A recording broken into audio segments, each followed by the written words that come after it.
Assalamualaikum warahmatullahi wabarakatuh.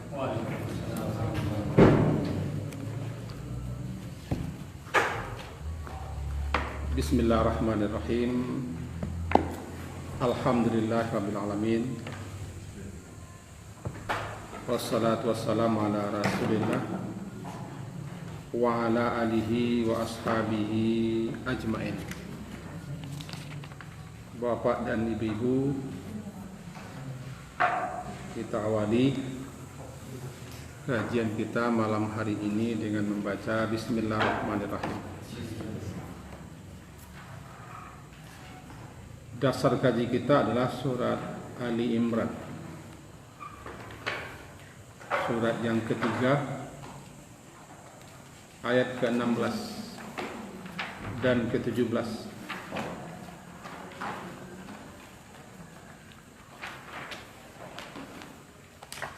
Ali Imran surat ketiga ayat 16 dan 17.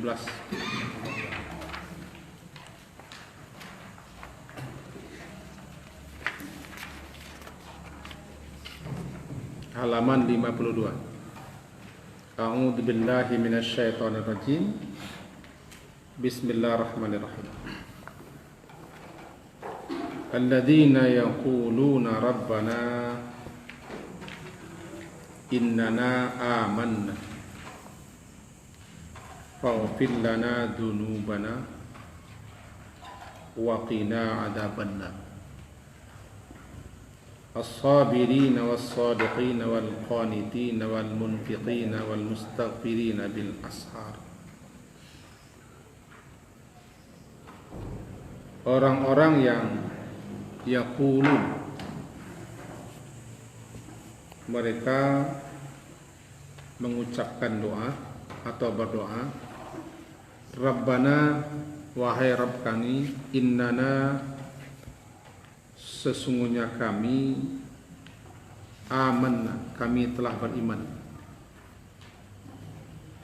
faghfir lana, maka oleh sebab itu ighfir lana, ampunilah bagi kami dosa-dosa kami, wa qina adzabannar, dan peliharalah kami daripada azab neraka. Yaitu as-sabirin, orang-orang yang sabar, as-sadiqin, orang-orang yang benar, wal-qanitin, orang-orang yang taat, wal-munfiqin, orang-orang yang menginfakkan hartanya, wal-mustaghfirin, dan orang-orang yang meminta ampun kepada Allah bil ashar, di waktu sahur. Sementara nanti dalam surat Az-Zariyat juga berbunyi wa bil ashari hum yastaghfirun, di waktu sahur mereka meminta ampun. Kajian kita malam hari ini adalah salah satu di antara waktu terbaik untuk berdoa dan meminta ampun kepada Allah adalah ketika sahur. Sahur itu sebenarnya makanan yang dimakan di waktu sahar. Apapun yang kita makan, yang kita cicipi, namanya sahur. Cuma orang kita lama-lama menyebutnya sahur itu waktu. Kalau waktunya namanya sahar. Sepertiga malam tinggal, itu sahar. Nah, waktu ashar jamaknya adalah waktu terbaik di antara sekian banyak waktu. Yang terbaik salah satunya nah sahur. Dalam hadis sahih kan disebutkan, hadis riwayat Imam Bukhari, bahwa Rasulullah SAW bersabda, yanzilu rabbuna tabaraka wa ta'ala kulla lailatin ila samai dunia. Turun Rabb kita tabaraka wa ta'ala yang maha suci lagi maha tinggi, kulla lailatin, setiap malam, ila samai dunia, ke langit dunia, hina, ketika yabqa sulusul lailil akhir, ketika malam tinggal sepertiga akhir. Ketika itu Rabb kita, Tuhan kita berkata, may yad'uni fa astajib lah. Siapa yang berdoa kepadaku, aku perkenankan, aku ijabahi doanya. Wa may yas'alni, siapa yang minta kepadaku, aku beri. Dan siapa yang minta ampun kepadaku, maka fa'fil lahu, aku ampuni dosanya. Hadis sahih. Bapak dan Bapak yang berhadir, sebagaimana kita awali tadi, salah satu adab-adab yang disukai agar kita melakukannya dalam berdoa adalah memilih waktu dan tempat-tempat yang dikhususkan, dispesialkan untuk berdoa. Ada waktu-waktu, ada tempat-tempat. Meskipun sebenarnya kapanpun kita berdoa, kapanpun kita minta ampun, diterima oleh Allah dan disukai. Tetapi pada waktu-waktu tertentu lebih ditekankan agar kita memakai waktu itu untuk berdoa, termasuk minta ampun. Dalam hadis ini kan tiga ini. Siapa yang berdoa dikabulkan, siapa yang minta diberi, siapa yang mengampun diampuni. Tiga persoalan, tiga. Nah, ciri di antara ciri-ciri penghuni surga dalam dua ayat yang kita sebutkan tadi, surah Ali Imran dan surah Az-Zariyat, itu orang muttaqin yang dijanjikan kepada mereka surga adalah mereka itu di waktu sahur mereka pergunakan untuk minta ampun. Surat pertama Ali Imran, wal mustaghfirina bil ashar, orang-orang yang meminta ampun kepada Allah di waktu sahur. Sementara dalam surat ke-51 surah Az-Zariyat berbunyi wa bil ashar, di waktu sahur. Jadi penekanannya waktu itu, di waktu sahur mereka meminta ampun. Itu ciri sifat orang-orang muttaqin yang dinyanyikan oleh Allah di surga. Sedikit kita masuk kepada istighfar ini. Di surah Ali Imran berbunyi mustaghfirin. Sementara dalam surah Az-Zariyat wabil asharihum yastaghfirun. Mustaghfirin orang-orang yang minta ampun. Kalau yastaghfirun mereka melakukan permohonan ampun. Kedua-duanya sama-sama terambil daripada kata-kata istighfar. Dan istighfar itu asal kata ghafru, menutup. Ghafru ghufran, menutup sesuatu. Biasanya dipakai menutup sesuatu untuk memelihara sesuatu, untuk menjaga sesuatu, untuk melindungi sesuatu, ditutup sesuatu. Seperti peci, namanya mighfar. Orang Arab kan tidak pakai ini kopiah.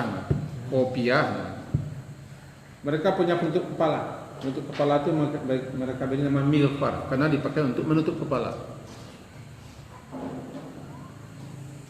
Pertama untuk menutup kepala, kedua untuk memelihara kepala. Dipelihara kepala agar dia jangan kena terik matahari, kena hujan. Tiba di tentara jangan kena pelor, kena peluru. Itulah fungsinya. Fungsi menutup untuk melindunginya. Supaya fungsinya untuk melindungi dan juga supaya jangan nampak. Dan istighfar itu memang begitu. Istighfar Allah meminta kepada Allah agar Allah menutupi dosa kita.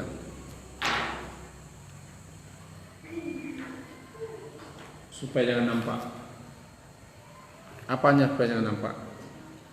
Nampak bagi orang lain, tahu orang lain, tersebar aib, rahasia dan perbuatan salah kita.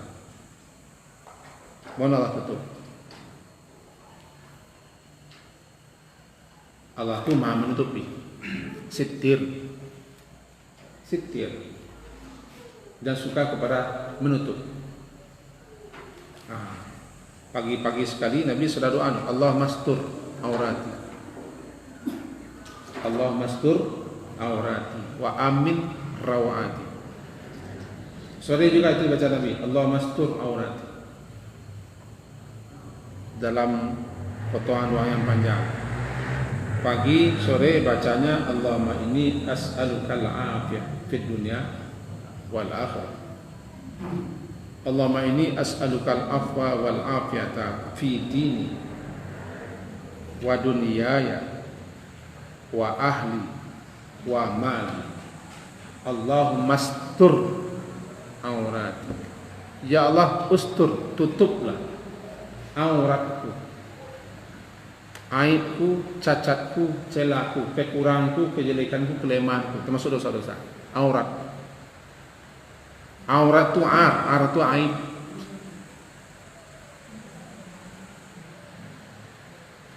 Aurat maka disebut aurat karena aib. Apanya aib? Bukan zatnya. Nampak dilihat itu menjadi aib ya. Nama aurat.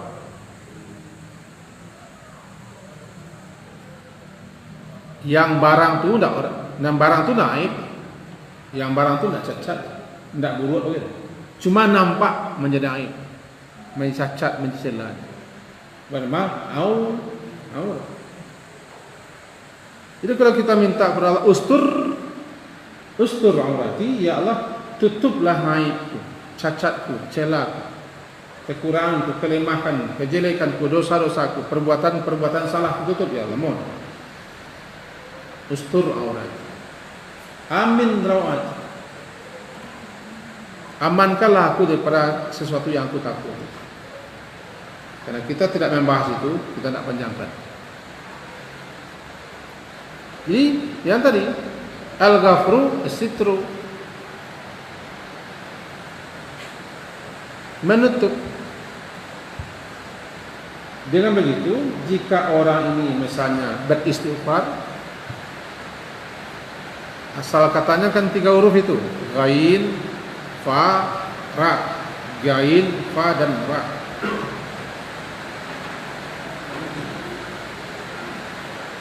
Menutup. Nanti menjadi mazid sulasi, ditambah 3 huruf, alif, sin dan ta. Istaghfara, artinya talab, meminta. Maka terjemahnya meminta tutup. Istaghfara, meminta tutup. Istaghfara yastaghfiru, istighfar, meminta tutup. Orang yang meminta tutup mustaghfir. Kalau jamaahnya mustaghfirun, mustaghfirin.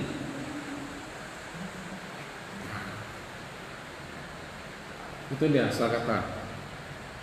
Lama-lama orang terjemahkan ke dalam bahasa kita meminta ampun. Meminta ampun.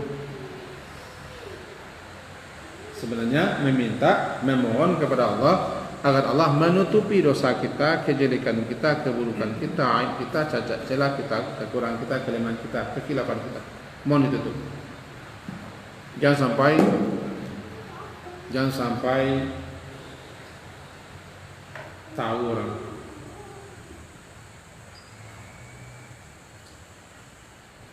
Siapa yang berdosa, siapa yang bersalah, tidak tahu orang. Berarti ketika itu Allah sudah menutupnya. Jangan buka.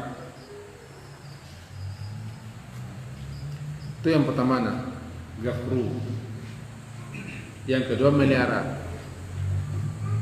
Pertama untuk menutup kepala. Ini kopiah ya, karena peci orang Arab tidak ada di saya. Anggap saja ini pertama gunanya menutup. Gafru. Kedua memelihara yang ditutup. Memelihara yang ditutup. Meminta ampun berarti meminta agar Allah memelihara kita, menjaga kita daripada akibat dosa. Apa akibat dosa? Azab, siksa, sanksi, hukuman. Mohon dipelihara. Yang akan datang jangan sampai lagi terulang hal yang sama. Itulah dia istighfar. Istighfar termasuk doa. Namanya doa minta ampun.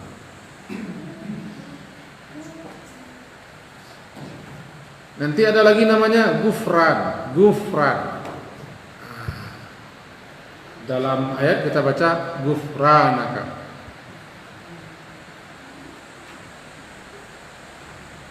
Ayatnya kan berbunyi amana rasulu bima unzila ilaihi min rabbi wal mu'minun kullun amana billahi wa malaikati wa kutubi wa rusuli la nufarriqu baina ahadin min rusuli wa qalu sami'na wa ata'na gufranaka rabbana wa ilaikal gufran. Masdar itu ampunan. Gufranaka artinya aku meminta ampunanmu. Kan bunyi ayatnya begini.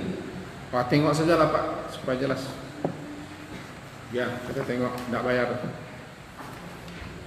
Al-Baqarah 285 kalau tidak salah.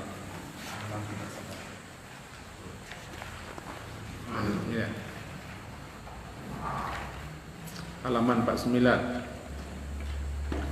Wa qalu sami'na wa ata'na ghufranaka rabbana wa ilaikal.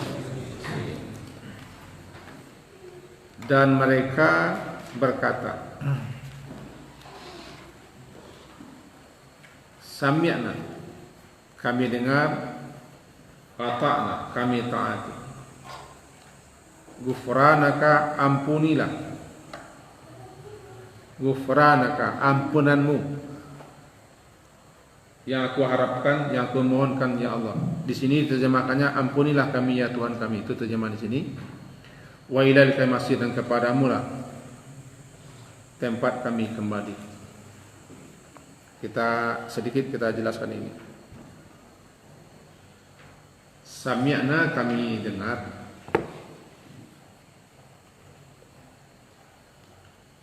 Ini namanya ilmu, mendengar. Kami dengarkan ayat-ayatmu. Kami dengarkan seruan Rasulmu. Dan seterusnya. Itu ilmu. Dan ata'na, dan kami taati apa yang telah kami dengar, apa yang telah kami ilmu itu dalam bentuk amalan. Ata'na. Ghufranaka, ampunanmu yang kami mohonkan. Kenapa? Siapapun manusia, bagaimanapun dia taatnya kepada Allah, pasti ada juga salahnya. Ada khilafnya, ada kelirunya, ada pelanggarannya. Kami taat ya Allah. Sehebat apapun ketaatan orang, pasti tetap ada kekurangan, karena dia manusia. Untuk itu kami telah berusaha taat, melaksanakan perintahmu semampu sebisa sanggup kami, mastata'na, semampu kami. Perintahmu telah kami coba melaksanakan. Apa yang telah kami dengar kami laksanakan. Laranganmu yang kami dengar juga telah kami coba hentikan. aturan-aturanmu ya Allah telah kami coba turuti, tapi bagaimanapun juga kami manusia. Gufranaka. Gufran ampunan, berarti kami memohon gufran, ampunanmu. Sebab bagaimanapun juga kami masih manusia. Kami telah berusaha tapi tetap salah. Untuk itu kami memohon, kami minta ampunanmu ya Allah. Wa ilaikal masir. Ujung-ujungnya kami kembali kepadamu untuk mempertanggungjawabkan semuanya ini. Itu sedikit kita singgung tentang gufran. Gufran ini juga yang dibaca Nabi keluar WC kan? Kan keluar WC kan itu dibaca Nabi dengan kaki kanan, gufranaka. Kenapa keluar WC minta ampun? Apa masalah? Ulama-ulama menyebutkan begini. Nabi sallallahu alaihi wasallam itu beliau kan ala kulli ahyani, dalam setiap situasi kondisi kan senantiasa berzikir kepada Allah. Berzikir. Ketika di dalam WC, di tempat qada'il hajah, beliau tidak berzikir, tidak menyebut nama Allah. Akan masuk ya, memang tidak boleh di tempat buang hajat atau ketika buang hajat kita menyebut Allah, tidak boleh. Berzikir tidak boleh. Akan masuk kita suruh berzikir. Membawa ayat-ayat Quran pun tidak boleh. Rasulullah, begitu komentar ulama, paling tidak kitab Subul Salam begitu bunyinya. Beliau baca gufranaka, ampunan Allah yang beliau mohonkan ketika WC, beliau anggap diri beliau lalai. Beliau menganggap diri beliau lalai berzikir kepada Allah. Memang sudah pantas dan sudah semestinya tidak berzikir ketika di WC, tapi beliau menghukum diri beliau termasuk lalai.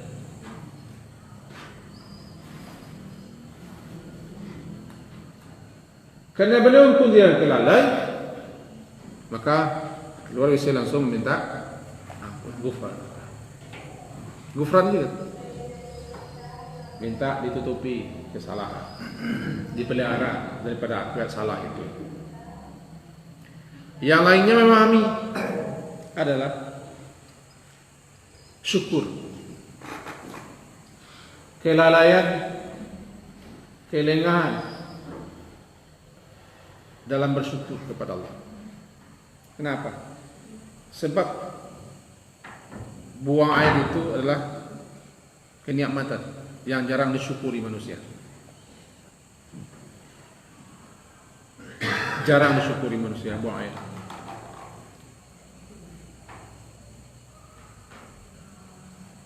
Patut kita syukuri. Karena penyakit yang keluar. Dalam sebuah hadis, menurut pakar-pakar hadis suka lemah. Bunyinya alhamdulillahilladzi azaba annal adza anil adza. Segala puji untuk Allah yang telah menghilangkan daripada aku penyakit ketika keluar WC. Wa afani, yang dan telah memberikan keselamatan kepada aku. Alhamdulillah. Kenapa alhamdulillah? Syukur. Hadisnya lemah, tapi kita tidak pandang lemahnya. Jelas itu syukur atas kelalaian manusia dalam bersyukur. Jangankan setelah buang air, setelah makan saja orang juga orang bersyukur.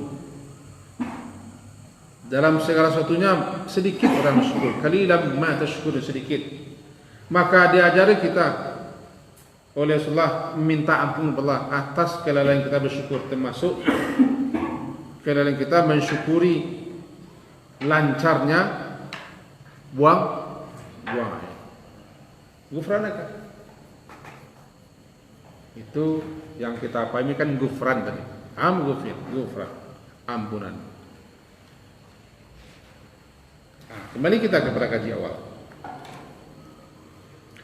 Meminta ampun itu setiap saat, setiap waktu. Nabi sallallahu alaihi wasallam saja beliau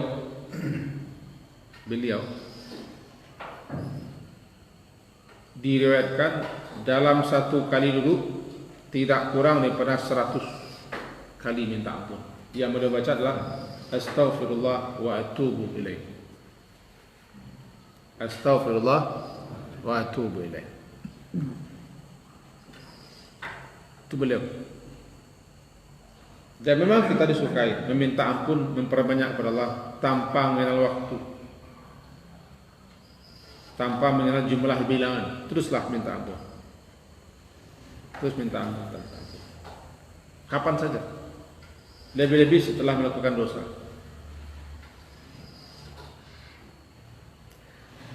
Waktu yang istimewanya adalah di waktu sahur. Ingat, waktu sahar itu bukan hanya di bulan Ramadan. Kan sahur itu bagi sebagian orang kan identik dengan Ramadan. Nah, sahar itu atau ashar itu ada sepanjang malam. Setiap malam ada. Karena sahar itu waktu. Sahar itu waktu. Waktu setelah hilangnya kepekatan malam. Sampai menjelang fajar masuk sahar. Makan ketika itu. Maka yang dimakan itu kan sahur. Sahur. Kalau sahur aktivitas makan. Nah, ketika itu bagi kita yang cepat bangun. Kalau sekarang waktu subuh masuk kan jam 5 lebih. 5:04. Hah? Kurang aja 5. Supaya aman pula pada posisinya. Kurang 5. 5:10. Jam 5 masih sahur. Cepat bangun. Pergunakan itu. Di samping siapa yang ingin salat, masih ada waktu untuk salat.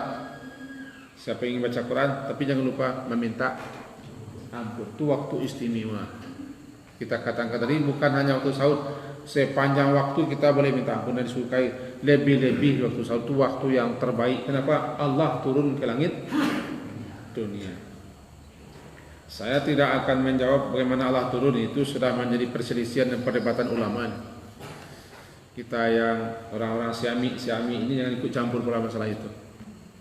Karena beliau sedang memperdebatkan Allah itu turun bagaimana. Yang lain mengatakan tidak Allah yang turun, tidak Allah yang mendekat. Yang ini mengatakan betul-betul turun. Nah, kita tidak sata-sata di situ.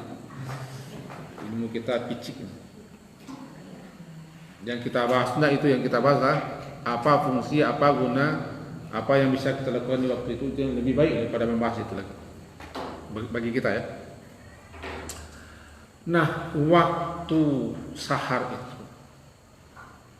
sepertiga malam tinggal kan sudah masuk waktu sahur. 3 hal. Berdoa dikabulkan, meminta diberi, mohon ampun dia. Biasa bangun jam 4:30, bagus. Istighfar. Di antara istighfar yang terbaik, sayyidul istighfar. Allahumma anta rabbi, la ilaha illa ant, dan seterusnya. Atau yang terbaik juga, astaghfirullahaladzim alladzi la ilaha illa wal hayyul qayyum wa atubu ilaih. Hadis riwayat Imam Tirmizi. Dalam hadis itu disebutkan, siapa yang membaca ini, istighfar ini dengan penuh pemahaman dan penghayatan serta kesadaran, akan diampuni dosa-dosanya meskipun dosa besar. Di antara dosa besar itu lari pada medan juang. Meskipun dia lari di medan jihad, serang basosoh, lari dia. Lalu dia baca doa ini, istighfar ini, astaghfirullahaladzim alladzi la ilaha illa huwal hayyul qayyum. Allah ampuni. Dengan catatan itu dia paham, dia mengerti, dia sadar ketika itu apa yang dibacanya. Maka salah satu ucapan istighfar yang bagus ini, astaghfirullahaladzim alladzi la. Cuma sebagian orang memakainya untuk sudah salat. Sebagian orang memakainya untuk sudah salat 3 kali. Astaghfirullahaladzim alladzi la ilaha illa huwal hayyul qayyum wa atubu ilaih. Astaghfirullahaladzim alladzi la ilaha illa huwal qayyum wa atubu ilaih. Sampai selesai. Dalam versi hadis Muslim, setelah salat itu hanyalah membaca astagfirullah, astagfirullah, astagfirullah. Tapi dalam buku tuntunan salat lengkap karangan Muhammad Rifai, kalau tidak salah saya itu bunyinya astagfirullahnya itu. Bolehkah? Nah, kaji kita tidak itu. Kaji kita istighfarnya. Maka bacalah itu di waktu sahur. Kan janji Allah begitu. Siapa yang minta ampun, aku ampuni. Tetapi hendaklah ketika itu orang betul-betul minta ampun. Syarat mutlak dalam minta ampun itulah menyadari diri kita salah, kita berdosa, kemudian menyesal, sadar, mengaku, menyesal, lalu meminta ampun sungguh-sungguh kepada Allah, penuh harap. Itu dia. Waktu sahur. Ciri daripada orang bertakwa yang dijanjikan kepadanya surga ini dia. Wabil ashari hum yastaghfirun. Surah Ali Imran tadi. Mari kita tengok lagi Ali Imran. Ali Imran surat ketiga ayat yang ke-17.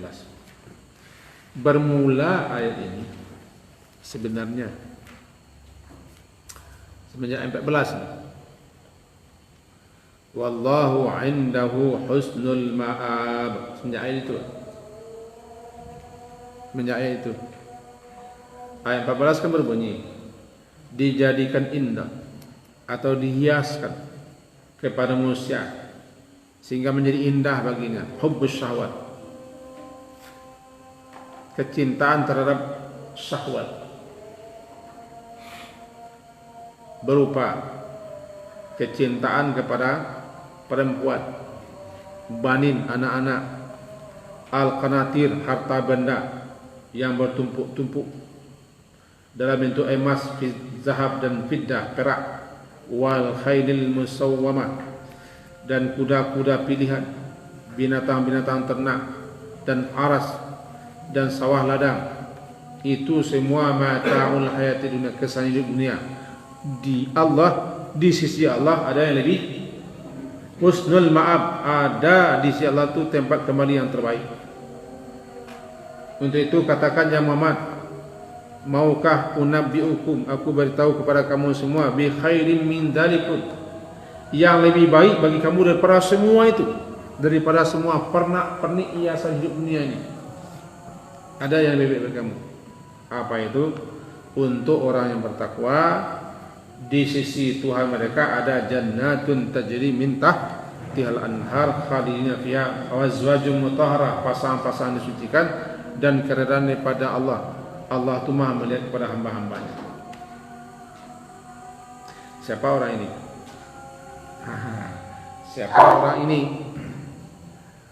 Untuk orang-orang bertakwa, di sisi Tuhan mereka ada surga. Siapa orang ini? Ciri-cirinya: satu, orang itu alladzina yaquluna rabbana innana amanna. Satu, orang-orang ini yang bertakwa, yang Allah janjikan kepada mereka sebaik-baik balasan adalah mereka orang-orang yang beriman. orang yang suka meminta ampun atas dosa-dosa mereka, memohon agar dipelihara dari neraka. Orang yang sabar, orang yang benar, orang yang taat, orang yang berinfak, orang yang mustaghfirin. Berarti al-mustaghfirina bil ashar itu termasuk ciri orang bertakwa yang dijanjikan kepadanya surga sebagai balasan terbaik. Dalam surat Az-Zariyat juga begitu bunyinya, innal muttaqina fi jannatin wa na'im. Sesungguhnya orang-orang, mari kita tengok sebentar, biar kalau orang azan dulu kita lewat. Az-Zariyat surat ke-51. Kita tengok sebentar saja. Halaman 521. Halaman 521. Bunyinya ayat 15. A'udzubillahi minasyaitonir rajim. Innal muttaqina fi jannatin wa 'uyun akhidhina ma atahum rabbuhum innahum kanu qabla dhalika muhsinin kanu qalilan minal laili ma yahja'un wa bil ashari hum yastaghfirun. Sesungguhnya orang-orang yang bertakwa itu fi jannatin wa 'uyun. Ayat 15-nya. Mereka itu berada dalam taman-taman surga dan mata air. Akhidina ma atahum rabbuhum, mereka mengambil apa yang Allah berikan kepada mereka. Innahum, sesungguhnya mereka atas dunia dulu dan qabla dzalika masinin suka berbuat baik. Kanu qalilan, mereka tu amat sedikit daripada malam hari tidur. Di waktu sahur mereka minta ampun. Berarti begitu istimewanya waktu sahur itu untuk berdoa, untuk memohon dan minta. Maka kesimpulan kita adalah karena kita berdosa, bergelimak peak dengan aneka macam salah dosa keluh dan khalaf khilaf, mari kita sering-sering minta ampun. Salah satu tempat terbaik untuk minta ampun waktu sahur. Kapan untuk sahur? Ketika sudah hilangnya kegelapan pekat malam sampai menjelang subuh, atau sepertiga malam tinggal juga masuk sahur. Kita pergunakan itu. Kalau kita minta ampun kepada Allah, hayatilah, renungkanlah doa-doa yang kita mohonkan kepada Allah itu, pahami makna supaya betul-betul kita mengerti apa yang kita mintakan kepada Allah Subhanahu wa ta'ala. Ini sambungan kaji kemarin setentangan. Kalau kemarin kan salah satu cara berdoa, adab-adab berdoa adalah yang samping sungguh-sungguh, yakin, penuh harap, memahami apa yang kita minta, kan itu kemarin doa. Dan seterusnya keterangan-keterangannya. Nah, ada lagi di samping penuh harap dan cemas, ada lagi. Pilihlah, carilah waktu-waktu terbaik untuk berdoa, termasuk minta ampun. Mudah-mudahan ada manfaatnya untuk kita malam hari ini. Kecuali yang ingin membantah saya, ada. Kalau tidak ada, diakhiri dengan subhanakallahumma wa bihamdika asyhadu an la ilaha illa anta astaghfiruka wa atubu ilaik. Sallallahu ala Muhammadin wa ala alihi sahbihi wa sallam. Assalamualaikum warahmatullahi wabarakatuh.